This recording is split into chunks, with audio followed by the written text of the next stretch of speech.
काँग्रेसची परिस्थिती अत्यंत वाईट आहे। काँग्रेस हे बुडणारं जहाज आहे, जो या जहाजात बसला तो डुबला, अशी टीका बावनकुळेंनी केली।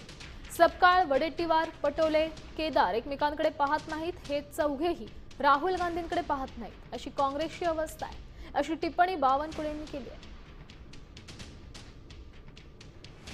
ते म्हणले वडेट्टीवार नाना पटोलेकडे पाहायला तयार नाही, नाना पटोले वडेट्टीवारकडे पाहायला तयार नाही, दोनही म्हणून सुनील केदारकडे पाहायला तयार नाही, तीनही म्हणून यशोमती ठाकूरकडे पाहायला तयार नाही, चौघही म्हणून त्या ठिकाणी हर्षवर्धन सपकाळ जो नवीन अध्यक्ष झाला बुलढाण्याचा त्याला पाहायला तयार नाही, आणि पाचही जण म्हणून राहुल गांधीला कोणी पाहायला तयार नाही।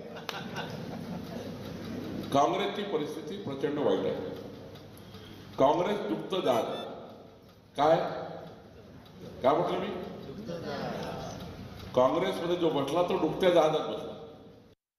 आता बातमी आहे मनसेच्या गोटातून। मुंबईत कोणत्याही राजकीय पक्षासोबतच्या युतीआधी मनसेने स्वबळाची तयारी पूर्ण केल्याची माहिती समोर आली आहे। 227 पैकी 125 जागांवर मनसेची तयारी पूर्ण झाली आहे। मागील काही दिवसांमधील मॅरेथॉन बैठकांमधून काही जागांबाबत शिक्कामोर्तब केल्याची माहिती आहे।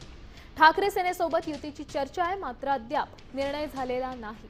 2017च्या निवडणुकीत ठाकरे सेनेसोबत युती होणार म्हणून राज ठाकरेंनी हा निर्णय घेतला नव्हता, मात्र या निवडणुकीत ती चूक टाळण्याचा मनसेचा प्रयत्न।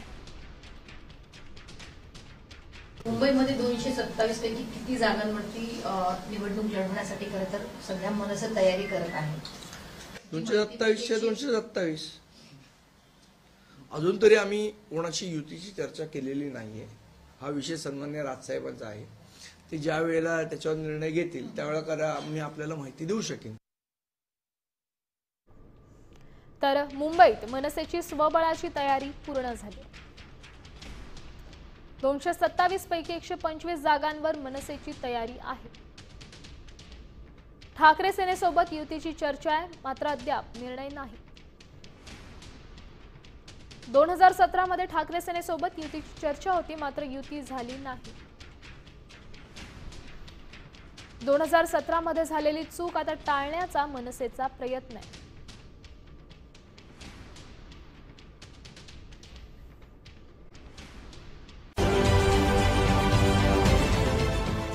देश विदेशातील प्रत्येक घडामोडींचे लाईव्ह अपडेट मिळवण्यासाठी आता साम टीव्हीच्या सर्व सोशल मीडिया प्लॅटफॉर्मला लाईक, फॉलो आणि सबस्क्राईब करा।